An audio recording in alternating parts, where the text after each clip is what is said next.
Text neck syndrome. എന്തായിരിക്കും text neck syndrome? നമ്മളെല്ലാവരും mobile ഉപയോഗിക്കുന്ന ആൾക്കാരാണ്.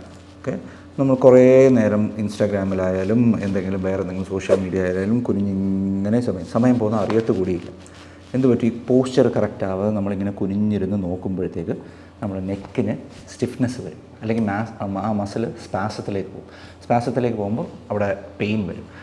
ആ പെയിൻ താഴേക്ക് പ്രൊപ്പഗേറ്റ് ചെയ്ത് നടുവിലേക്കും എല്ലായിടത്തും പോയി നമുക്ക് അതിയായ നടുവേദനയും അസ്വസ്ഥതയും എല്ലാം ഉണ്ടാവും. ഞാൻ ഫിലോസഫിക്കലായി പോയി, ഇനി ആ മൊബൈൽ യൂസ് കുറയ്ക്കുക എന്നൊക്കെ പറയുന്നത് പ്രാക്ടിക്കലല്ല. അതിന് പകരം നമുക്ക് ചെയ്യാൻ പറ്റുന്ന കാര്യം, യൂസ് ചെയ്യുന്ന സമയത്ത് മൊബൈലായാലും ലാപ്ടോപ്പ് ആയാലും നിങ്ങളുടെ ഐ ലെവലിലേക്ക് വെച്ചിട്ട് നടുവിനെ കറക്റ്റ് പ്ലേസ് ചെയ്യാൻ നോക്കുക.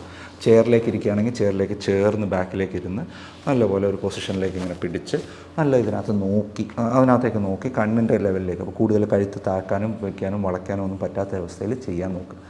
അതിലൂടെ ഒരു പരിധി വരെ നമുക്ക് നടുവേദനയും കഴുത്ത് വേദനയൊക്കെ കുറയ്ക്കാൻ പറ്റും.